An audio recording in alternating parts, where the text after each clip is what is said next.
Welcome back, guys. Wars Ferret here, coming at you today with some 2v2 clan battles. We have Six Sika on the channel today, not with me, but as you can see, we are running a very cool. I have a Golem Lumberjack deck with some air units, and he's going to have a lot of troops spamming behind this Golem. So I'm going to drop my Golem in the back, and I'm going to take care of this Electro Wizard. Well, we're both going to take care of it, actually giving him a little bit of value on that zap since both troops were there. But we're gonna start triggering some spear goblins, and he's gonna start a tombstone now behind the golem.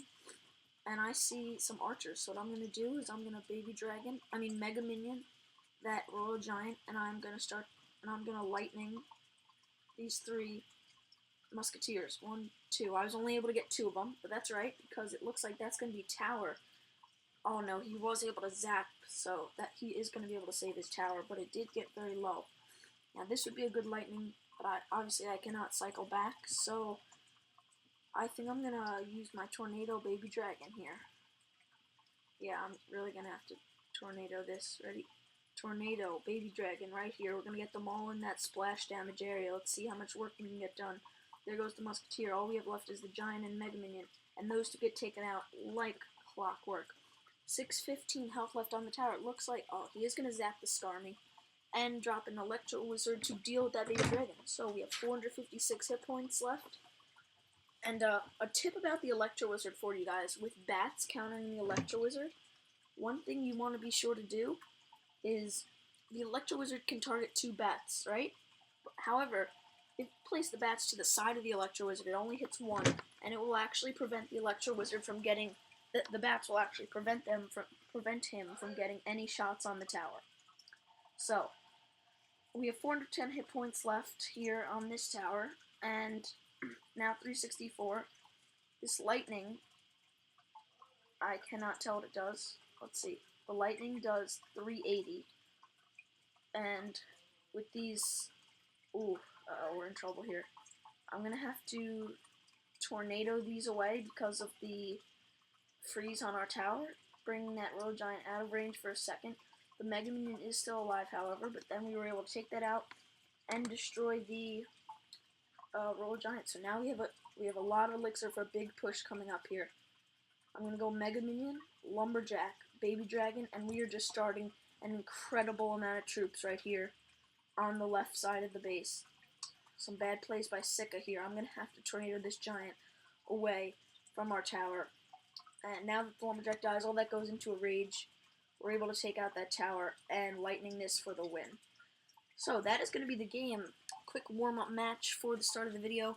And I know you guys have been liking some of the videos I put out, so remember to stay tuned for more episodes like this, and make sure you're watching, telling your friends. So now that we've warmed up, we're going to try out a couple different decks. I like that one, so we're going to hop back into that deck. Play with friends Sika again, because we seem to have a nice deck chemistry with all his spamming units, and with the mirror and the clone especially. And especially if we can get a giant push going and they don't have like an executioner or one of those splash damage units that just keep shooting, we will be able to drop that clone and have an amazingly strong, possibly 3-crown push. Let me see what's going on with Sika. We don't know where he went. Alright, but right now what I'm going to look at here is we can just take a look at some of these top decks in the world right now. See what's running, and maybe what you guys might want to try out. So what I have been seeing a lot, I'm going to use the second example, is the Battle Ram 3 Musketeers. I've been seeing them split in the back, and then they put the Battle Ram on the side with the 1 Musketeer, and it is some extreme pressure in both lanes, and you have to counter both. And especially going against the Golem beatdown deck, it is very tough to counter. And it's ironic because this deck is almost identical to my Golem spam deck. You see, look at all those troops, take a mental picture, and then, except for those 3 Musketeers, you go to my Golem spam. I have the exact same deck, except Log for the 3 Musketeers, and the Dart Goblin for the Elixir Collector. Alright, so it looks like we lost Sika, so we are going to go into a quick match. Make sure to keep you guys not waiting for too long. So we play on Marlon, And he has an Elite Barbs Night Witch Hog Rider deck, which I'm happy to see. I like the Night Witch, although she's very strong. I really truly believe she needs to be nerfed, but she's still working, and as long as she's on our team, I'll take it. Alright, so we're gonna have the Goblin Gang, and he's gonna Fireball, as these Elite Barbs do work on this Goblin Gang. And we really have nothing for these Elite Barbarians, but Fire Spirits take them out. That was a great counter by Marlon from, what clan is he in? Doesn't say what clan he's in. But now we have a steady push building up here on the right lane. I'm going to zap away all those skeletons on the Golem, and the Golem will reach the tower, especially with some bats behind it. The bats are doing work, taking out the mini P.E.K.K.A, and this Dark Goblin is just doing incredible damage behind the tank. So I would have left those minions how they were. I wouldn't have wasted 3 elixir right there. But Marlon will take care of them to keep our right tower untouched. What I might do here is I might do some surprise pressure. Oh, but he dropped the Hog, so it's a big enough push for them to counter anyway. The Battle Ram, are they going to zap? No zap! And look at that, guys. Their lightning is going to be way too late. That's going to be extreme damage. And look, Ryan Tweedle commented, congrats on Builder Hall 5. Pretty cool there. So, Elite Barbs Fire Spirits, very strong combo I've seen lately, with the splash component behind 2 very strong, not only tanky, but extreme damage dealing units. So this is when the Golem spam deck comes in. I've got so many air targeting units, the Dark Goblin, half the Goblin Gang, Minion Horde, and the minions deal with things like that balloon. And now we can start a big push back here with minions, E-Wiz. And I have a Goblin getting ready, and especially the part of this spam unit is it's very good at distracting the big tanks. I mean the big defense such as the Inferno Tower that can do substantial damage to my Golem. So I'm going to drop a Battle Ram here and pre-fire a Log. Does not play anything. He's going to tornado everything up. But just 42 seconds left. I think now is just the time to defend for a couple seconds. 35 seconds. This should be a win pretty easily against Jack and Milas. And if we see them drop a tank like that Lava Hound again, if I see the Lava Hound, I'm going to rush that side. Oh, there's a Golem. We're going to drop Golem Lava Hound. We're going to drop Golem, E-Barbs, Archers, Dark Goblin. It's over, guys. They tried, but once you see a big elixir commitment like that, especially in double elixir, you want to rush the other lane. A Golem and a Lava Hound, even with 2 players, it's just too much. With 2 opposing players, and if they're dropping cards like that, unless they had a huge elixir advantage, there's a good chance we're going to have a combined at least 15 elixir, I'd say. So that's just too risky of a play. That's my big tip for that battle. What I learned from that, even though we won, you still got to learn something, right? In 2v2, do not drop 2 tanks unless you already have a steady push going. Like, I could drop a Golem in the back, build up some elixir, and then my partner could drop a Hound once the Golem reaches the bridge. But never together, you're just too low on elixir, especially with 2 opponents. So, we have 8 out of 10 for the crown chest, so I think we're going to hop into a quick match here and see what we can get done. Goblin Stadium, we're playing Bayuka with a Night Witch balloon deck. What am I telling you guys? The Night Witch. Doing pretty well right now. So he also has a freeze in this deck. Something I like to see. I'm going to start with the Golem in the back because I've been liking this kind of slow play style. Even starting out 2 players, I still have my opponent Byakuya,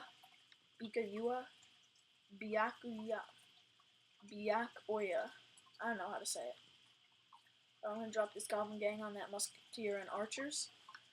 Some Fire Spirits going to go down. I'm going to drop minions on this left lane because those air troops should be able to clean up those 2 tanks on the ground there.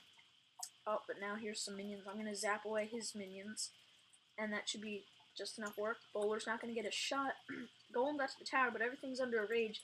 Minions are going to attack the backside of the Baby Dragon, taking it out, and it looks like this is going to be tower, although they do have to mirror Tornado, and that's pretty good for us, because now we can drop a Battle Ram with Fire Spirits right behind it. See how I timed that furnace placement perfectly? I timed when that Battle Ram was going to go down, I knew the Fire Spirits would be right behind. So I don't know if the balloon was necessary there, or the freeze was necessary for that matter. Yes, we took the tower, and the freeze did stop that Electro Wizard from doing anything. But for 9 elixir, I don't know if it was worth the risk. So I'm going to go Minion Horde right here. Unfortunately, I do not have my zap ready, but it looks like a poison is all he's going to show. and that'll take about 4 ticks to take him out, and some of them weren't even in the range. So he's going to arrow away 2 minions. That's very good for us. A minute and 18 seconds. We are in a perfect situation right now. They've barely touched us. Both our towers are 2,800, only 20 points away from each other. Slowly transitioning into double elixir, and I've started Golem in the back. And he has some great support cards: Wizard, Night Witch, and Lumberjack. Now, the Lumberjack we kind of want to get into the front because it's obviously, it's going to drop the Rage spell as the Death Spawn. But now I'm just going to wait for that Musketeer to lock on. There it is. There's Fire Spirits. We're both going to drop minions. He's going to think it's a minion horde. I'm going to Goblin Gang right here. And once that tornado's done, I'm going to go Battle Ram. Dart Goblin. I'm not liking these tornadoes, guys. They're doing some substantial damage. But Battle Ram will get to the tower.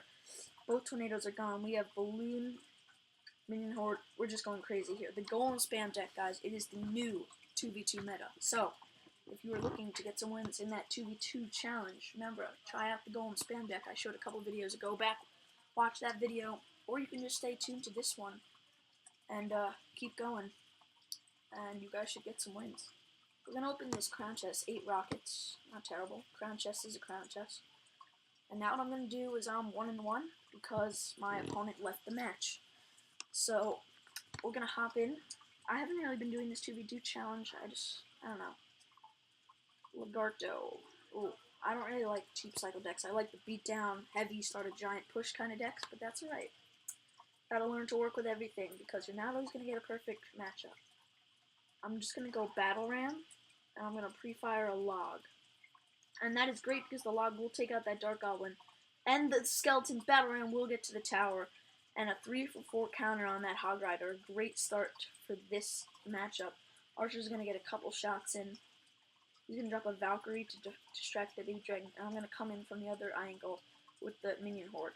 Unfortunately, he is going to arrow that Minion Horde, and now I'm going to have to make a hard counter to this Balloon, which he has strongly incoming. So, pretty good. I was actually hoping maybe he would show a freeze right there, because that freeze would have been a nice elixir deficit, and I had a zap ready to take out that Balloon. I'm going to let those minions go, but Lagarto was going to counter them, so not terrible. We're still untouched. There's a Hog Rider. I'm going to go Battle Ram, Goblin Gang, the other lane, with the zap ready, guys. Look at this, the double lane pressure. Battle Ram's going to connect once again to the tower. And this Dark Goblin seems to be switching lanes. Oh, he did not. But I will log away that Dark Goblin. And he's going to distract with the Ice Golem. And I'm going to attack with the Minion Horde once again. The Minion Horde will take out the Baby Dragon just in time, so the arrows are late, and we are still untouched. Look at this, guys. Ionk and a Raven Blast. This is looking like a win, but I don't want to jinx anything. So right now, I think I might start to show my Golem. 1 minute 13. This is a perfect time to play it. He's going to drop a Musketeer in the back. The only thing I do not like about this deck is the heavy spell. Especially in 2v2 when you have an extra player. In sudden death, you're going to want to cycle through those heavy spells really quickly. That's the only problem with this deck. But other than that, you can see like a Lightning would be great right here. But he's going to Fireball, get some value hitting those minions as well. I'm going to go Minions, Goblin Gang. I got to get all these troops down. It's the Golem Spam deck for a reason, guys. Look at that. Balloon is going to connect, and that's going to be tower for them. But lucky for us, we have split the damage, so as soon as we take one tower, it's going to be all over. I'm going to Hog Rider, Battle Ram one side. We're going to log away those skeletons. Battle Ram is going to connect, and that's going to be tower right there. 225 Golem connected to the other tower. That's going to be tower. I'm going to go Minion Horde right here. Dark Goblin down the left lane. We have a Valkyrie Minion Horde push. She's going to arrow it. But with 15 seconds left, that's going to be the game, guys. He has not touched our other tower, and it does not look like he will do so in 9 seconds, especially with all this pressure we are putting on these double king towers. 4 seconds, 3 seconds. They know it's over, guys. That is our 4th straight win in the episode, and I hope you guys are having fun. So, remember to comment down in the section below. You guys want more points for the giveaway, right? Right now, Nick Boss is clearly winning, commenting on every video. But how long does it take? It takes me 8 seconds out of my day to click comment, and then how long does it take you to type great vid ferret or whatever you want to type? Just some positive feedback so that others viewing the channel see that this is a pretty good channel and that they can learn just like I'm hoping you guys are. So 2-1. We might keep going in this challenge. Let's see. We are 15 minutes into the video now. So I think this might be our last our last battle. If we can win, that would be 5 straight. So I see an Executioner Tornado deck. That is something I like to see. That should be very compatible with this deck that I'm running right here. I'm going to go Dark Goblin to try to defend this Bandit. And we're going to over-defend there a little bit. He's going to show it Tombstone. The Dark Goblin's going to be a great hard counter to that. Dark Goblin will dash, and I'm going to start a Golem in the back. I don't know how smart of a play that was. With such a big push coming in, we're going to be a little low on Elixir. But that's alright. It's worth the risk. He's going to log away there. Tornado. And I really have nothing. I guess I have to Minion Horde this. They're going to be in the poison. That's right, because they were able to take out most of that giant. My only problem with this push is, unfortunately, this Golem is going to go down. Like I said, it was not a smart decision to play that Golem so early, especially with a Bowler and a Tombstone starting to trickle in. And with the Giant and Electro Wizard and Archers that I'm seeing, I would not be surprised if I saw Graveyard in the next couple of seconds. So we're going to exchange logs there. We're going to get a little bit more value. And then Executioner should clean up those Archers pretty nicely. So I'm going to try to get some value out of this Executioner with a Battle Ram and Minions. He's going to Tornado away the Bandit. Everything's getting tornadoed away. Tombstone goes down. Barbarians are taking out that Bowler pretty nicely. And the Bandit has about 1 hit point left. That thing better not connect with our tower. Wow. Oh, wow, that's ridiculous. Yeah, I'm not happy about that either. So we're going to have to give up that tower. Oh, or maybe not. Alright. I'm going to start at Golem, pushing the other lane. 119. This battle's going by pretty fast. And it's just been all defense for us. And now a Night Witch. Alright, this is a good rocket opportunity. Oh, he doesn't have enough Elixir. But I'm almost sure that he's going to rocket this push. Yep, that's a good rocket. Well played. He was able to hit it all. That was a great rocket by Miguel. 117, and we might actually be able to salvage this attack here. Hog Rider, Minion Horde, Goblin Gang. We have a huge selection of troops coming in here. I'm going to drop the Battle Ram next. The Golem spam deck. Wow, that Golem died so quickly. 40 seconds. I don't know what we're going to do here. And I'm struggling. Oh, they do have the log, so they will be able to take that out.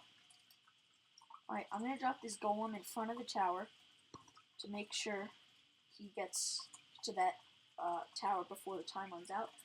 23 seconds. This is going to be our last stand. Hopefully we can pull out a win in this video to end the video. He's going to log away. These are just poor logs by Miguel. And I know it's only 2 Elixir each time. He's getting some good zap value, but just not enough value out of those logs as I would like to be getting. He's going to rocket the tower. And with a deck like his, he should have been rocketing previous to that. That's right, you can't win them all. You guys, if you saw Nick and Knight's video, he was getting some pretty bad matchups with his opponents and his fellow clashers. But remember, this has been Walrus Ferret with another Clash of Clans, Clash Royale episode. Excuse me. Remember to comment, like, subscribe. Stay tuned to the channel for more updates. And I believe next video we are going to be doing a fidget spinner giveaway. So remember, all you have to do to win that giveaway, that's not going to be a spin of the wheel. All you're going to have to do for that giveaway is have notifications on, because the first comment I see, that person is getting the fidget spinner. And I've seen the same couple of people giving comments, so you guys want to turn on notifications. Remember, watch to the end of these videos, because I give out important announcements at the end. Turn on notifications as soon as you see that. As soon as you see me upload a video tomorrow, hopefully tomorrow or maybe even Monday, you go on, you watch the video, because I don't want to see it uploaded and then 30 seconds later comment. I want to see the video watched. I want to see maybe however long this video is. Let's say that a video is 20 minutes long. I want to see 20 minutes after it's been uploaded. I want to see a comment. So make sure you're not just cheating yourself, because I know I've heard from some adversaries that I do teach a lot in this video, and you guys really should be paying attention so you could learn to your maximum ability of both games. So remember, comment, like, subscribe, tell your friends about the channel, be ready for the fidget spinner giveaway, turn on notifications, and I'll see you all in the next episode. I am Nicki Minaj, I met them dudes up, back coops up, and truck the dudes up.